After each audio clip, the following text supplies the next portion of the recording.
અને આ જગતમાં સત્યનું જો કોઈ ઉત્કૃષ્ટ કોઈ ઉદાહરણ હોય તો એકમાત્ર અયોધ્યાના રાજા હરિશ્ચંદ્ર પોતે છે. એના જેવું સત્ય કોઈ નથી નિભાવ્યું હજી સુધીમાં. પોતાની જાતને વેચી નાખે, પોતાના પત્નીને વેચી નાખે, અને વેચ્યા પછી પણ એટલાથી સમાય નથી ગયું. પોતાનો દીકરો જ્યારે મૃત્યુ પામે અને પોતે ચાંડાલની ઘરે રહ્યા હોય, અને દીકરો જ્યારે સર્પદંશથી જ્યારે મૃત્યુ પામે અને માં તારામતી રાત્રિના સમયે જ્યારે એમને સ્મશાને લઈ અને એને અગ્નિનો દાહ દેવા માટે લઈ જાય, ત્યારે સત્યને વળગેલો એ રાજા હરિશ્ચંદ્ર ત્યાં પણ એટલું જ બોલ્યો છે, ખાપણ મળે તો છોકરાને અહીંયા અગ્નિદાહ દેવા દઉં, નહીં તો અગ્નિદાહ ન દેવા દઉં. કારણ હું મારા રાજાની અહીંયા સેવા કરી રહ્યો, હું મારા માલિકની અહીંયા ધ્યાન રાખીને બેઠો છું, અને મારા માલિકને મારે વફાદાર રહેવું એ મારો ધર્મ છે. આવું સત્ય હોય ત્યારે સ્વયં પરમાત્મા પણ ત્યાંથી ભોઠો પડીને ભાગે. સત્ય નિશ્ચય હતો, કર્મનિષ્ઠ હતો. પોતાની પત્નીમાં અનુરક્ત હતો, દાનશીલ હતો. દાનનો તો કેટલો મહિમા છે. તમે જાણી જોઈને દાન કરો એનો તો કેટલોય મહિમા છે. અજાણતાથી દાન થઈ ગયું હોય એનો બહુ મહિમા છે. માણસ ક્યાંનો ક્યાં પહોંચી જાય.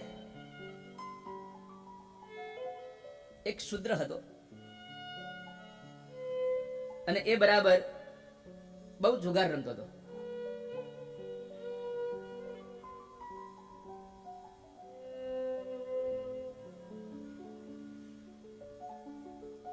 જુગારમાં જ્યારે પૈસા જીતી જાય પછી એમણે જો કે કોઈ દિવસ એને પુણ્ય નહોતું કર્યું, પણ આજના વખતે પૈસા જીત્યા પછી એ માણસ પોતાની પ્રેમિકાને મળવા માટે જાય છે. એટલે એમ થયું કે લાવને એના માટે કંઈક લેતો જાવ. એટલે એકાદ વેણી, એકાદ પાનનું બીડું, આવું બધું લઈ અને પોતાની પ્રેમિકાને મળવા જાય છે. પણ માર્ગમાં અંધારામાં બરાબર ચાલ્યો જતો હતો, એના પગમાં એક પથ્થર વાગી ગયો અને એ પથ્થરને લઈને પગ તૂટવાને લઈને પોતે ત્યાં વૃક્ષ નીચે બેસી ગયો. મનમાં એમ થયું કે હવે ત્યાં જવાશે નહીં.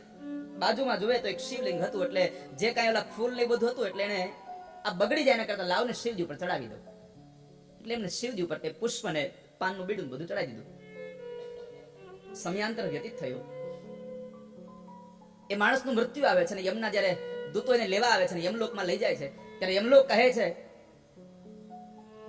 કે તે કોઈ દિવસ પુણ્ય કર્યું નથી અને તું નરકનો જ અધિકારી થવાનો છો, પણ એક વખતના સમયે તે અનાયાસે થોડુંક પુણ્ય થઈ ગયું તારાથી કે તું તારી પ્રેમિકાને મળવા જતો હતો અને તારાથી જે ફૂલ અને જે પેલું પાનનું બીડું હતું એ શિવજી પર ચડાવ્યું હતું, એટલે તને એક દિવસ રહેવા માટે ખાલી સ્વર્ગ મળશે, બાકી નહીં થાય. સ્વર્ગનું રાજ્ય મળી શકે એવું છે તને. તારે પેલા શું કરવું છે? આને વિચાર કર્યો કે જો એક દિવસના એ દાન પુણ્યમાં, એ પૂજામાં મને જો સ્વર્ગનો ઇન્દ્રા બનવા માટે મળતું હોય એક દિવસ, તો પેલા આપણે હારું જ ભોગવી લઈએ ને, હાલો ને. તો કે છે મને પેલા સ્વર્ગમાં મોકલી દો. અને એ સ્વર્ગમાં જાય છે. દેવતાઓએ અને ઋષિમુનિઓએ ઇન્દ્રને સમજાવ્યા કે આનું પુણ્ય છે, આને એક દિવસ તમારે એને રાજા બનવા જ દેવો પડશે.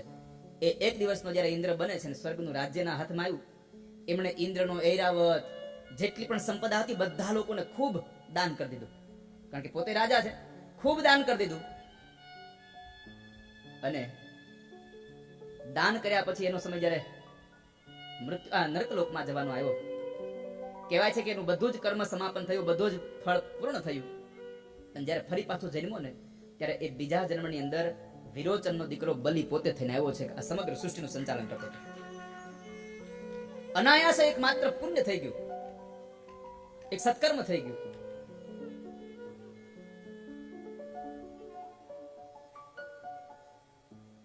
માટે માણસ દાન કરે, પુણ્ય કરે. અહીંયા દાનશીલ હતો અને કોઈ પણ વ્યક્તિની સાથે, કોઈ પણ જીવાત્મામાં ક્યારેય વિરોધ ન રાખતો, ક્યારેય ઈર્ષા ન રાખતો. અને ધનુર્વિદ્યામાં સંપૂર્ણપણે એ પારંગત હતો. એવો આ સુરથ નામનો રાજા પ્રજાનું પાલન કરે. પ્રજા પણ એનાથી ખૂબ રાજી હતી. પણ એક વખતના સમય એવું બન્યું કે પર્વતોમાં રહેનારી જે મલેચ્છ જે જાતિ છે એ મલ્લેશની જાતિ સાથે એમનો સંવાદ થયો અને એ સંવાદમાં બરાબર યુદ્ધ સુધી એ પહોંચી જાય છે. મલ્લેશ જાતિઓ એના રાજ્ય ઉપર ચડાઈ કરે છે. ઘણા બધા હાથી, ઘણા બધા ઘોડાઓને લઈ અને મલ્લેશો આવ્યા છે. અને અહીંયા રાજાએ પણ સાથે યુદ્ધ કરે છે. રાજા જયારે યુદ્ધ કરવા લાગી ગયા, સમય વ્યતીત થવા લાગ્યો, પણ બન્યું એવું કે રાજાનો પરાજય થયો. રાજાનો જયારે પરાજય થાય છે એટલે પોતે એકદમ નિરાશ થઈ ગયો અને ત્યાંથી હતાશ થઈ અને સુરક્ષિત એક નગરમાં આવી ગયો. બન્યું પણ એવું કે એના જે સૈનિકો હતા એ મલ્લેચ્છોની સાથે ભળી ગયા છે. પાપ બુદ્ધિ પ્રગટ થઈ ગઈ ક્યાંથી ખબર નહીં, એટલે મલ્લેચ્છોની સાથે ભળી ગયા એના બધા સૈનિકો. એના જેટલા મંત્રીઓ હતા બધા જ એના શત્રુઓની સાથે ભળી ગયા. એટલે રાજાને વિચાર આવ્યો કે હવે મારે મારા મંત્રીઓ સાથે ઉપર વિશ્વાસ ન કરવો જોઈએ, અને જેનામાં પાપ બુદ્ધિ હોય એના ઉપર ક્યારે ભરોસો ન કરવો. પાપ બુદ્ધિષુ વિશ્વાસો ન કર્તવ્ય કદાચન કિન્ન તે વૈ પ્રકુર્વંતિ યે લોભવશગા નરા. પાપ બુદ્ધિ ક્યારે થાય? જ્યારે જીવનમાં લોભ જાગે. લોભ એ પાપનું મૂળ છે.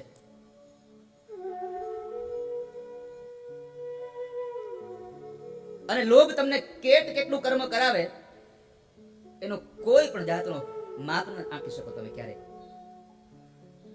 કારણ કે જે માણસ લોભને વશીભૂત થઈ જાય એ હું નહીં કરે એનો તમે અંદાજ પણ ન કરી શકો. આ માણસ આવું ન કરે, આવું તમે અંદાજ ન કરી શકો, કારણ કે લોભ છે. અને આપણી કહેવત છે જિંદગીમાં લોભ ન કરવો, કરકસર કરવી, કરકસર ચોક્કસ કરવી, પણ લોભ ન કરવો, નહીં તો પછી લોભીનું ધન દુતારા ખાય. લોભ ન કરો. અને બહુ લોભી હોય ને એને કઈ એને ખાવાય ન મળે.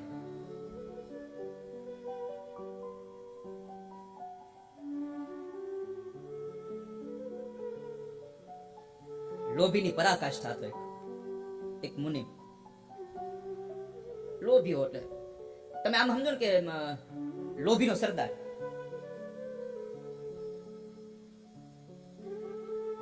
એનો અધિષ્ઠાત્રા દેવ કહેવાય કે બસ આનો લોભ અહીં પૂરો થઈ ગયો. આવો લોભી હતો મુનિ. અને શેઠ હતા, લોભી હતા ને મુનિમ હતો હારે. એટલે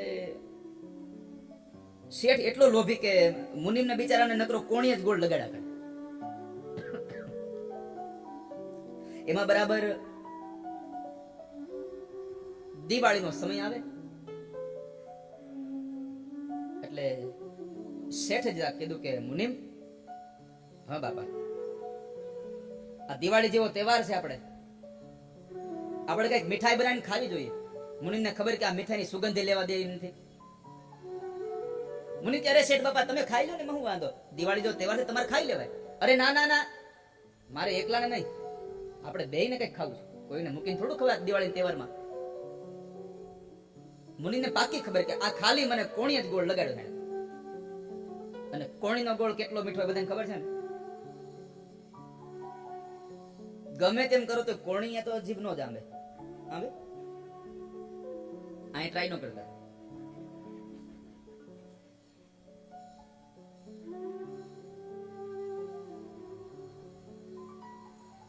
મુનિ કહે છે બાબા તમે ખાઈ લેજો જે ખાવ એવી. અરે ના ના ના, મને વિચાર આવે છે, પણ આપણે મીઠાઈ શું બનાવશું? કે આપણે મીઠાઈ શું બનાવીએ? બહુ બધો વિચાર કર્યો અને અંતે નક્કી કર્યું આપણે દૂધપાક બનાવીએ. આપણે દૂધપાક બનાવી. મુનિને કે કઢિયેલો દૂધપાક કરી.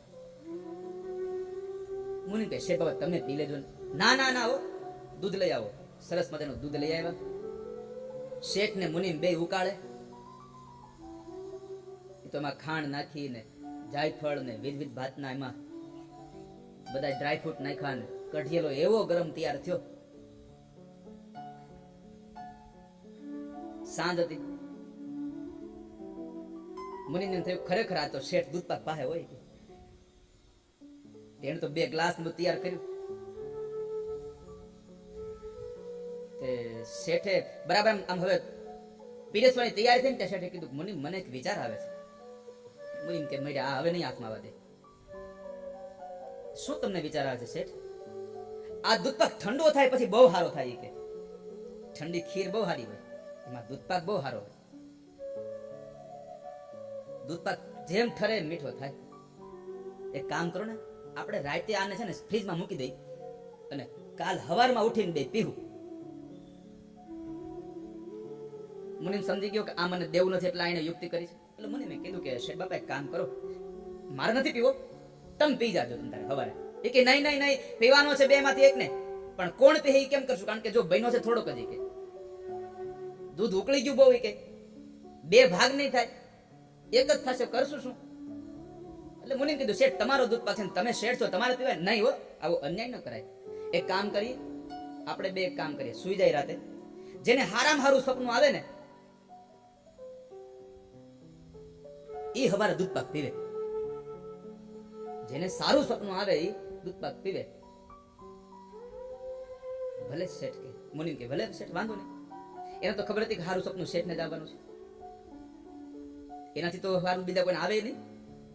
એટલે બે હુઈ ગયા, એક રૂમમાં શેઠ હુઈ ગયા ને એક ઓરડીમાં પેલો મુનિમ હુવે. સુતા પેલા બે એક રસોડામાં જે ફ્રીજ હતું એમાં દૂધ પાક મૂકો અને દરવાજો કરી દો બંધ.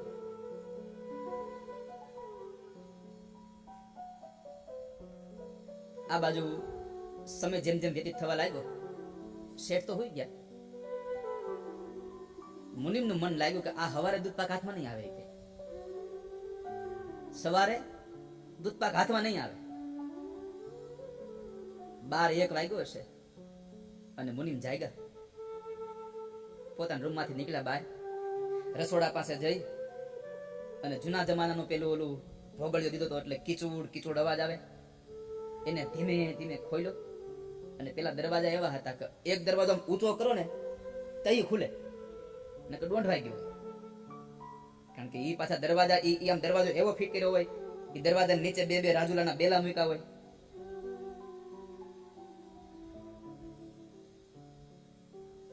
અને એ મુનિમે ધીમેથી આમ આમ કોઈ સંભળાય નહીં, અવાજ ના હોય, આમ ઊંચો કર્યો દરવાજો, ધીમેથી ખોલ્યો.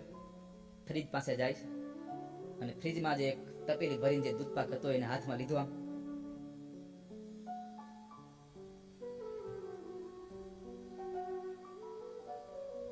એક છાલ્યું પીધું, આમ એટલો મીઠો લાગ્યો. રાતના 1 વાગ્યે બીજું છાલ્યું લીધું, ઈ પી જાય. ધીમે ધીમે કરતા મુનિમ બધું પીવા લાગ્યા. છેલ્લે આમ છાલ્યું લેવા ગયા તો તપેલી અરે ઢસડાણું અવાજ આવ્યો, લે આ તો પૂરું થઈ ગયું. કે હવે આટલા હાટું શું રાખવું? કે તપેલી ઊંધી વાળી, ઈ પીધું. ઈ કે તપેલી હેઠી મૂકવી, પાણી નાખીને ધોઈને એની પી ગયો. મુનિમ બધું પી ગયો અને ફ્રીજમાં ખાલી તપેલી રાખીને પાછું એ ફ્રીજ બંધ કર્યું, દરવાજો ખોલી અને પોતે ફરી પાછું આમ ભોગળ્યો આગળ્યો દઈ અને પોતાના રૂમમાં જઈને ઘસઘસાટ હોઈ ગયો. ને એ પછી દૂધ પાક ચડ્યો એને, હો ઘસઘસાટ હોવે. સવારમાં 5 વાગ્યામાં શેઠની નીંદર ઉઠી ગઈ, કારણ કે આ તો દૂધ પાક પીવાનો છે ને. 5 વાગ્યામાં શેઠ ઉઠ્યા, હો મુનિમ ઉઠે નહીં. એને દૂધ પાક ચડ્યો તો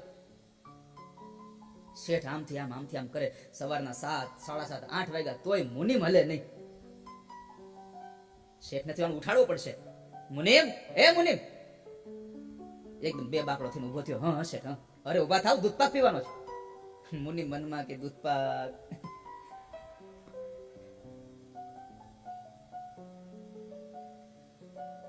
બે નાઈ ધોઈને તૈયાર થયા અને શેઠે પૂછ્યું કે મુનિમ ચાલો કયો તમને સપનું કેવું આવ્યું?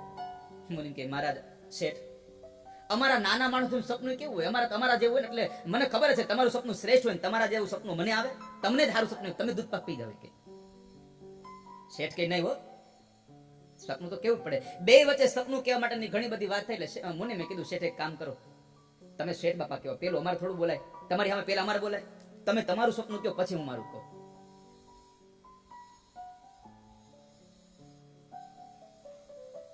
શેઠે કીધું મુનિમ સાચું કહું ને, આજ તો મને એવું સપનું આવ્યું, સ્વર્ગના ઇન્દ્રએ મને તેડું મોકલ્યું, મારા માટે વિમાન મોકલ્યું, મને બોલાવ્યો. ન્યા ગયો ત્યાં મારું આમ લાલ કલરની જાજમ પાથરીને મારું સન્માન થયું. સ્વર્ગની અપ્સરાઓએ મારા પર પુષ્પ છાંટ્યા, અત્ર છાંટ્યા, મારી આરતી ઉતારી, અને હું ગયો તો ઇન્દ્ર સહિતના બધા ઉભા થઈ ગયા સભામાં. કે પછી મારું આસન નખાણું, હું બેઠો, બધા બેઠા છે, અને મેં ઇન્દ્રને પૂછ્યું કે મને અહીંયા બોલાવવાનું કારણ? તો કહે છે અમારે ઇન્દ્રને અહીંયા સ્વર્ગમાં એક રાજા બનાવવાનો છે બીજો, અને એના માટે તમારા જેવો કોઈ બુદ્ધિશાળી જીવાત્મા હોય એની મારે જરૂર છે, એટલે તમને અહીંયા એના માટે બોલાવ્યા છે. વાહ વાહ, મારી ત્યાં જરૂર છે સ્વર્ગમાં. એ લોકોએ મને બોલાવ્યો અને એમને મને કહ્યું છે કે જ્યારે અમારે રાજા બનાવવાનું થશે ત્યારે તમને ફરી પાછા બોલાવશું, અને તમારી સલાહ સૂચન લેવા માટે થઈ. અને સ્વર્ગના ઇન્દ્રએ મને બોલાવ્યો. આટલી મારી પ્રતિષ્ઠા છે. બોલ મુનિ, આવું સપનું મને આવ્યું. હવે મારે સ્વર્ગમાં જવાનું છે. અને બરાબર હું સ્વર્ગમાં ગયો અને બધી વાતોચીતો થઈ, અને બીજી બધી વાતો થાય ત્યાં મને નીંદર ઉડી ગઈ. સપનું ઊંધું હંમેશા અધૂરું જ રહે કાંઈ માટે. તમે જુઓ, પૂરું થાય જ નહીં, અધૂરું જ રહે. અને જો તમારું સપનું પૂરું થવા આવે ને ત્યાં બીજું કઈ ઘાયર બીજું જોડાઈ ગયું.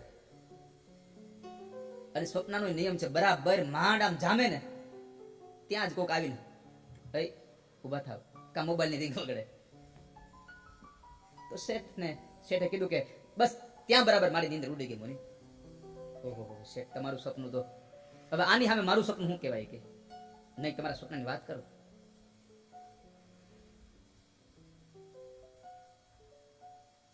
મને કહે તો મારા શેઠ સાંભળો, હું સૂતો, રાતના 1-2 વાગ્યા છે, અને 2 ડાકુ આવ્યા. કે મારા રૂમનો દરવાજો ખોલ્યો, અંદર આવ્યા, આવીને મને જગાડ્યો, એ ઉભો થા. હું તો બી ગયો, 2 હાથ જોડીને કે મને કઈ કરો માં, મને કઈ કરો માં. એને કીધું ઉભો થા. હું ઉભો થયો. મને કે આગળ ચાલ. હું આગળ ચાલ્યો. એ પાછળ પાછળ હાલ્યા આવે. શેઠ એની પાસે આવડા છરા હતા. કે મારા વાહામાં અણિયું ભરાવે. આગળ હાલ. હું આગળ આવ્યો. રૂમની બહાર કાઢ્યો. મને કે આમ હાલ. ત્યાં ગયા. મને રસોડાના દરવાજે લઈ જાય. કે રસોડાના દરવાજે લઈ ગયા. ન્યા મને કીધો ખોલ. મેં દરવાજો ખોલ્યો. મને કે ફ્રીજ પાસે જા. હું ફ્રીજ પાસે ગયો. મને કે દૂધ પાકની તપેલી લે. મેં કીધું અમારા શેઠનો છે, કાલ દિવાળી છે, મારે ન લેશો મારી દઉં. એને મને છરી હતી એની અણી ભરાવી. કે એટલે મેં દૂધ પાક લીધો. મેં એને કીધું અમારા શેઠના ભાગનો છે. કાંઈ સાંભળ્યું નહીં. એને મને કીધું પી જા. મેં એક છાલ્યું પીધું તો મને બીજાએ કીધું હજી બીજું પી. કે જેટલો હતો એટલો બધો દૂધ પાક મને પાયો. નહોતો પેટમાં આમ તો તોય પાયો. છેલ્લે એક જણો તેને કીધું કે તપી લીધો, ઈ પીજા. ઈ મને પાયું.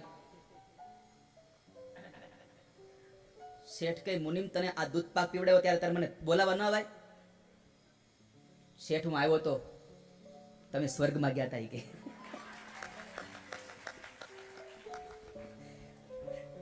તમે સ્વર્ગમાં ગયા હતા. પછી આવ્યું લોભીનું ધન ધોતારા જ ખાય. બીજું કઈ જીવનમાં કર કસરું ચોક્કસ કરવી મારા બાપ. જીવનમાં લોભ ન કરવો કોઈ દિવસ. લોભ ન કરશો કોઈ દિવસ. અને જેનામાં લોભની વૃત્તિ આવે માણસ કેટલું પાપ કરે એનો કોઈ ભરોસો નહીં. અરે અન્યત્ર માણસો સાથે કદાચ એ દુર્વ્યવહાર કરે, પણ પોતાના ભાઈ સાથે, પોતાના ગુરુ સાથે પણ એ ન કરવાનો વ્યવહાર કરી નાખે. ભ્રાતરમ પિતરમ મિત્રમ સુહૃદમ બાંધવમ તથા ગુરુમ પૂજ્યમ દ્વિજમ દ્વેષ્ટિ લોભાવિષ્ટ સદા નરઃ. જે લોભી માણસ છે, જે લોભી પ્રકૃતિનો છે, ન ખાય ન ખાવા દે, આવા પ્રકારનો જે માણસ છે એ ગમે ત્યારે ગમે તેનો દ્વેષ કરે. એટલા માટે થઈ એવાનો ભરોસો ન કરવો. એટલે રાજાને થયું કે હવે આ રાજ્યમાં રહેવું અને મારા મંત્રીઓ એની સાથે ભળી જાય અને મને મારી નાખે, એના કરતા લાલ સુરક્ષિત જગ્યાએ પહોંચી જાવ. રાત્રિના સમયે રાજાએ ઘોડા પર સવાર થઈ અને નગરની બહાર નીકળી જાય છે. આગળ જતા જંગલની અંદર એક તપસ્વી સુમેધા નામના એક ઋષિવર હતા ને એનો આશ્રમ હતો. એ આશ્રમમાં જઈ અને ઋષિવર પાસે પ્રાર્થના કરી કહે છે કે બાપજી, મારો જીવ સંકટમાં છે, મારો પ્રાણ સંકટમાં છે અને હું આપની પાસે અભય બનવા માટે આવ્યો છું, મને આપ આશ્રય આપો. સુમેધા નામના ઋષિ એમને આશ્વાસન આપ્યું, શાંત થાવ રાજા, આપ કોણ છો? એમણે પોતાની આ ઓળખાણ આપી, હું સુરથ નામનો રાજા છું અને મલેચ્છોએ મારી પર ચડાઈ કરી અને મને મારો પ્રાણ સંકટમાં લાગ્યો, એટલા માટે હું ભાગીને નીકળી ગયો છું, મારો પ્રાણ બચાવો. ત્યારે એકાંતમાં રહેલા તપસ્વી કરતા એ તપ કરેલા એ ઋષિ એમ કહ્યું કે રાજા, આપ અહીંયા નિસંદેહ રહો અને તમારો પ્રાણ જરાય સંકટમાં નહીં રહે, કારણ અહીંયા મારા તપોબળને લઈ અને તમારા શત્રુઓ અહીંયા પ્રવેશ પણ નહીં કરી શકે, આપ ચિંતા ન કરશો. રાજાએ ત્યાં વિશ્રામ કરે છે. કહેવાય છે ગુરુદેવને વંદન કરે, પ્રણામ કરે. સમય ગયો. સવારની અંદર કહેવાય છે કે ગુરુદેવ જે જગ્યાએ આશ્રમની અંદર યજ્ઞ કર્મ કરતા હતા ત્યાં જઈને રાજાએ દંડવત પ્રણામ કર્યા. રાજાને આસન આપવામાં આવ્યું, બિરાજમાન થયા છે અને એ બિરાજમાન થઈ અને ત્યાં બેઠેલા એ રાજાએ પોતાની બધી જ વાત કરી કે હું બધું જ છોડીને આપના શરણમાં આવ્યો છું, મને રક્ષા કરો અને મારું હિત થાય એવું કરો. રાજાને અભય બનાવે છે. પોતે આશ્રમમાં રહી અને આશ્રમના નિયમોનું પાલન કરી, ફળ આહાર કરી અને પોતે પણ ભગવાનની, પરમાત્માની સ્તુતિ વંદન કરે, પરમાત્માને યાદ કરે છે.